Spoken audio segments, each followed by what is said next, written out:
불평등 아파트. 오늘 그 실체가 뭔가 좀 밝히고요.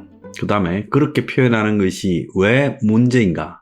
근데 왜 정권은 제재하지 않는가에 대해서도 말을 하겠습니다. 자, 불평등 아파트. 언제나 평등하지 않은 세상을 꿈꾸는 당신에게 바칩니다라는 아파트에 대해서 먼저 좀 알아보겠습니다. 이 아파트는 서초 반포 팔레스 호텔 자리에 있죠. 자, 그 옆에 대각선으로 건너편에 고속버스 터미널이 있고 신세계 강남점이 있죠. 그리고 이제 그 근처에 보면 옛날 주공아파트 새로 진 레미안 아파트가 있습니다. 자, 그래서 강남에 그야말로 알짜배기 요지 땅이죠. 그 379 지하철 그 노선도 지나가고 그 자리에 그 전에 이제 호텔이 보면 객실이 한 340개 정도 있고 12층이었던 호텔. 그 자리를 허물고요.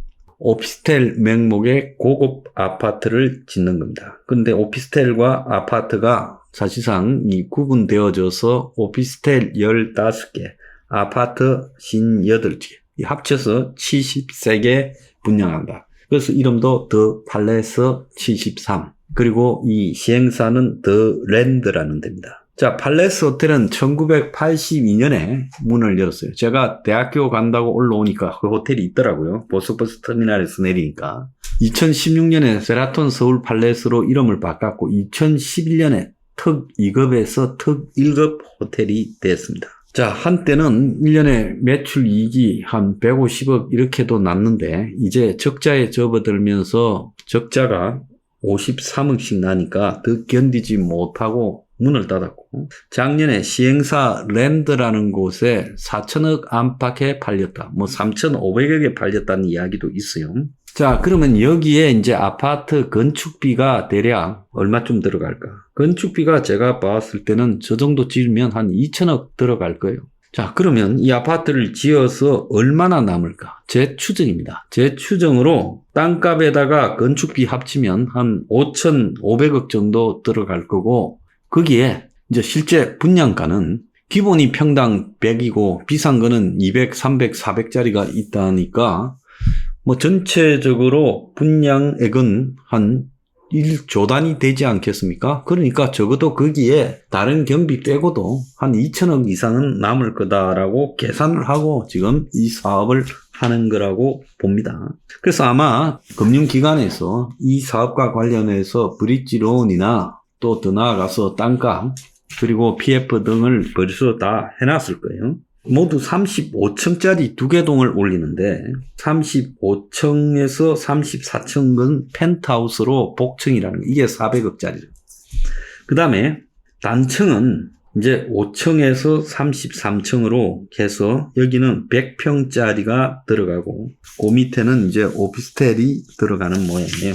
자, 과거에 이런 아파트가 몇 개 있죠. 청담 PH129라고 부르는 LV 호텔 자리에 만드는 그 고급 주상복합 100억이 넘어간다고 했습니다. 그 외에도 뭐 프리마 호텔 자리에 지금 비슷한 형태의 아파트가 들어서는데 뭐 에트르노 그 다음에 워너 청담, 루시아 청담 이런 게 다 100억에서 200억 간대요.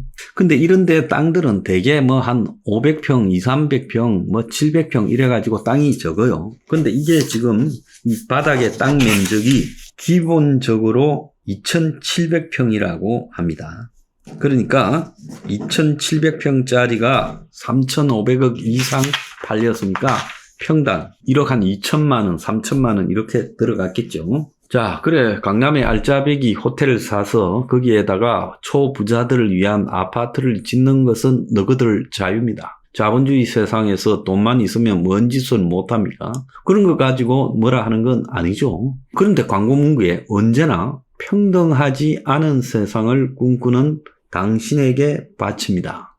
자, 이런 걸 냈어요. 과거 같으면 욕에 도배를 할 건데 이게 이제 사람들이요. 빈부격차가 심화되고 돈 자랑을 하는 것이 일종의 이제 부자들은 의뢰 그렇게 하는 것 아니냐라고 인식하고 젊은 애들조차 차별이 당연하다라고 하면서요. 그동안에 상층 기득권이 심어놓은 불공정, 불평등 사회, 차별 사회 그리고 그것을 능력주의로 포장하는 부분에 대중들이요.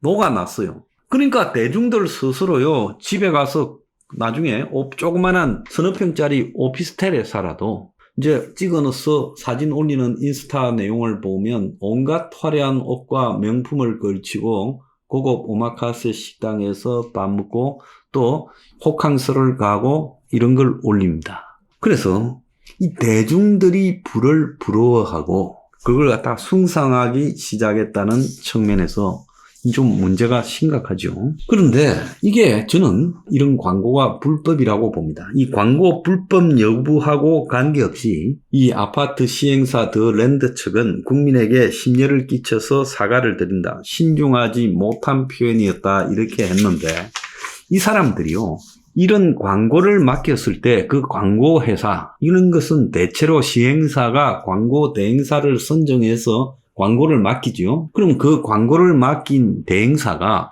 시행사의 뜻에 어긋나가 이런 문구를 올리고 했다가 사회적 물의를 일으키면 이건 계약 해지당하고 변상하게 돼 있어요. 그런데 시행사가 지금 광고 대행사를 이 문제를 가지고 문제를 삼았다는 것은 들어보지를 못했습니다. 5일부터 터졌는데 오늘 이 녹화하는 날이 지금 7일이에요. 이틀이 지나도록 그런 기사가 없어요. 그렇다면 이것은요, 통상적으로 추정하건대 이 더 랜드라고 부르는 수천억을 이 사업에서 벌어먹으려는 시행사와 이 회사의 광고를 맡은 광고 대행사가, 광고회사가 짜고 했다라고 저는 보고 있습니다.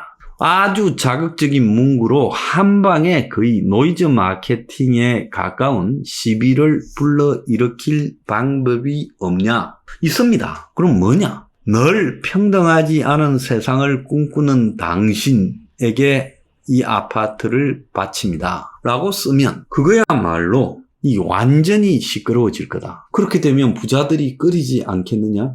절대 아니다. 그렇게 되면 여기 이 광고가 이런 게 짓고 있다라는 게 온 부자들부터 장안에 다 유명해지게 돼 있다. 부자들일수록 불평등을 갖다가 사실상 즐기고 있는데 아주 화끈한 문구를 썼다고 좋아할 거다. 아마 그래서 시행사와 광고사 간에 이거 묵계가 있었을 거라고 저는 보고 있습니다. 이런 정도를 슬프게 넘어갔다가 말 잘못해서 사과하고 그럴 사람들이 아니죠. 돈에 눈이 먼 사람들은요, 굉장히 냄새를 잘 맡습니다. 일반 우리들보다요, 후각이 훨씬 발달되어 있어요. 그래서 돈 냄새를 그리 잘 맡는 사람들이 이 문제가 가져올 문제를 냄새 맡지 못했다? 저는 그건 사실이 아니라고 봐요. 그래서 이게 왜 법적인 문제가 있는지에 대해서 제가 말씀을 드리겠습니다. 우리 헌법 11조는요, 모든 국민은 법 앞에 평등하다고 규정하고 있습니다. 헌법 정신이요. 그래서 성별, 종교, 사회적 신분을 떠나서 정치적, 경제적, 사회적, 문화적으로 모든 영역에서 차별받지 않는다라고 규정하고 있어요. 그래서 똑같이 모든 사람을, 국민들을 대우해준다는 균형적 평등이 아니라 실질적 평등이라고 말하면서 그 실질적 평등 속에 능력의 차이를 인정한다라는 그게 들어있죠. 과연 이 아파트의 광고에 사용된 문구, 언제나 평등하지 않은 세상을 꿈꾸는 당신이라는 말은 실질적 평등이라는 헌법적 가치에서 벗어나지 않느냐? 벗어나지요. 실질적 평등 개념을 무시했죠. 이 말은 불평등을 당연시하는 개념을 쓰여졌다는 겁니다. 그러니까 공산주의식 균형적 평등이 아니라 능력의 차이에 따라 신분이 달라질 수 있다는 걸 인정하는 실질적 평등을 지향하는 헌법 정신에도 불구하고 아예 평등이라는 것을 깔아뭉개는 불평등을 당연시하는 개념, 그러니까 언제나 평등하지 않은 세상을 꿈꾸는 당신이라는 그 표현 속에서 불평등에 대한 당연시가 들어있다는 겁니다. 이 좌파 진보들이 주장하는 혐오 표현, 그걸 가지고 너튜브는 굉장히 제재를 가하지요. 그래서 성, 소수자, 종교, 인종, 술, 욕설, 비하, 도박, 체중 이런 걸 가지고 사람을 차별해서는 안 된다. 이런 표현을 쓰는 데 대해서는 콘텐츠를 제한하고 광고를 붙이지 않고 방송을 갖다가 삭제시키고 채널을 삭제시키고 그렇게 하죠. 그래서 현재 이 좌파들은 차별금지법을 만들어서 정치, 경제, 사회, 문화 모든 영역에서 합리적 이유가 없는 모든 형태의 차별을 금지함으로써 인권을 보호하겠다고 지금 법률 제정을 시도하고 있고, 국가인권위에서도 포괄적 차별을 금지하는 것을 원칙으로 하고 있습니다. 제가 앞에서 이야기했다시피 평등이라는 개념은 인종, 성, 종교 이런 것보다 더 상위에 있는 일반적 수준의 가치 개념이에요. 그래서 우리가 자유민주주의, 시장경제, 자본주의에서 살아간다 할 때 우리는 평등이라는 실질적 평등의 개념을 우리의 모든 이 세상 살아가는 원칙의 최상위에 있는 자본주의, 민주주의를 규정하는 개념이라고 여겨야 된다는 겁니다. 그런데 노골적으로 불평등 사회를 꿈꾸는 사람에게 바치는 아파트라는 것은 이거는 헌법 정신을 위반하고요. 광고법을 위반한 거예요. 광고법 내용에 보면요. 부당 표시, 부당 광고 금지가 제2장에 있고 제3조에 비방적인 표현을 쓰지 못하도록 되어 있습니다. 자, 그래서 평등을 비하하고 불평등을 찬양하는 이것은요, 비방적인 표현의 기본으로 들어가는 거죠. 흔히 이야기하는 혐오 광고, 즉 혐오 표현을 쓰고 차별을 당연시하는 것은 혐오 범죄다라는 개념을 넘어선 겁니다. 그래서 이것은요, 사과로 끝날 게 아니라 광고법 위반이자 또 한편으로는 헌법 정신에 대한 위반이라는 거예요. 황장수가 왜 불평등 아파트 광고에 대해서 계급품을 물고 달라드는가라는 그런 생각을 하는 사람들, 특히 황장수가 그야말로 빨갱이 아니냐, 좌파 아니냐 이런 생각을 하는 숙골도 있을 거고, 또 좌파들도 왜 우리보다 더 흥분하지 이런 좌파들도 있을 거예요. 그런 사람들한테 제가 이야기합니다. 모여서 살아가는 이 세상이요, 불평등이 당연하고, 그리고 거기에서 온갖 차별이 은연중에 행해지는 것도 당연할지라도 적어도 공적인 논의의 장에서는 이 불평등이나 차별을 노골적으로 표현하는 그것은 심각한 범죄가 될 수 있다는 거예요. 헌법 정신에 따르면요. 그렇기 때문에 이런 문제들을 그냥 두고 본인이 사과하고 끝내는 게 아니라 이 시행사는 이 혐오적 차별적 표현을 의도적으로 썼다고 해서 손해볼 게 없어요. 정부에서 아무런 제재 가하지 않고 엄청나게 언론에 보도됐어요. 지금 각 언론에 보도된 그 광고 효과를 갖다가 광고를 통해서 그 정도로 노출시키려고 그러면 수백억이 들어가야 될 거를 얻었어요. 또 이걸 갖다가 블로그나 카페 등에다가 단톡방 등에다가 올리는 그런 유발 효과까지 검토하면 수천억의 이익을 얻어서 아마 100% 벌써 완판이 됐을 거다 생각을 할 수 있습니다. 자, 이런 거를 노리고 앞으로도 이런 자본주의, 민주주의 사회의 기본 원칙을 위반하는